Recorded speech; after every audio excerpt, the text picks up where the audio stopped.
السلام علیکم ورحمۃ اللہ وبرکاتہ۔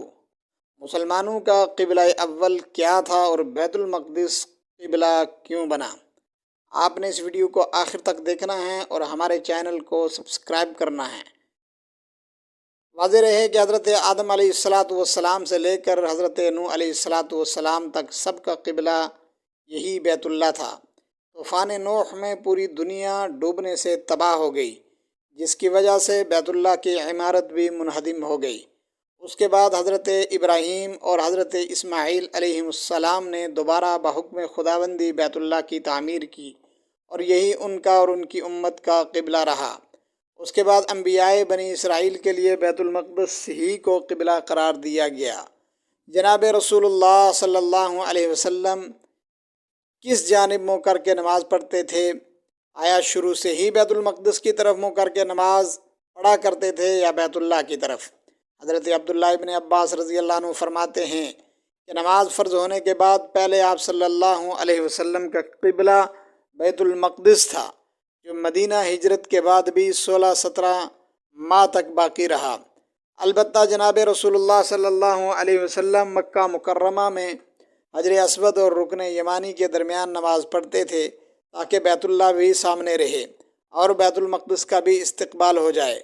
مدینہ منورہ پہنچنے کے بعد یہ ممکن نہ رہا، اس لیے بیت اللہ کو قبلہ بنانے کے لیے احکام نازل ہوئے، جبکہ دوسرے حضرات کی رائے یہ ہے کہ نماز فرض ہونے کے بعد مکہ مکرمہ میں بھی مسلمانوں کا ابتدائی قبلہ بیت اللہ ہی تھا۔ حضرت ابراہیم اور حضرت اسماعیل علیہ السلام کا قبلہ بھی بیت اللہ ہی رہا۔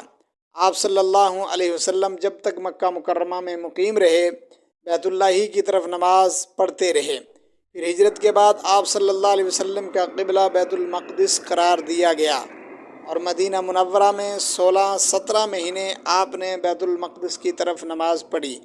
اس کے بعد پھر آپ صلی اللہ علیہ وسلم کا پہلا قبلہ یعنی بیت اللہ اسی کی طرف نماز میں توجہ کرنے کا حکم آ گیا۔ بیت المقدس کو قبلہ قرار دینے کی حکمت یہ بیان کی جاتی ہے کہ جناب رسول اللہ صلی اللہ علیہ وسلم جب مدینہ منورہ میں تشریف لائے تو آپ کو قبائل یہود سے سابقہ پڑا۔ اس وجہ سے آپ صلی اللہ علیہ وسلم نے ان کو مانوس کرنے کے لیے اللہ تعالیٰ کے حکم سے انہی کا قبلہ اختیار کر لیا، مگر پھر تجربے سے ثابت ہوا یہ لوگ اپنی ہٹ دھرمی سے باز آنے والے نہیں، تو پھر آپ صلی اللہ علیہ وسلم کو اپنے اصلی قبلہ یعنی بیت اللہ کی طرف رخ کرنے کا حکم مل گیا، جو آپ صلی اللہ علیہ وسلم اپنے آبا حضرت ابراہیم و اسماعیل علیہ السلام کا قبلہ ہونے کی وجہ سے طبعی طور پر محبوب تھا۔ جن حضرات نے پہلا قول اختیار کیا ہے ان کے نزدیک حکمت یہ تھی کہ مکہ مکرمہ میں تو مشرکین سے امتیاز اور ان سے مخالفت کا اظہار کرنا تھا، اس لیے ان کا قبلہ چھوڑ کر بیت المقدس کو قبلہ بنا دیا گیا۔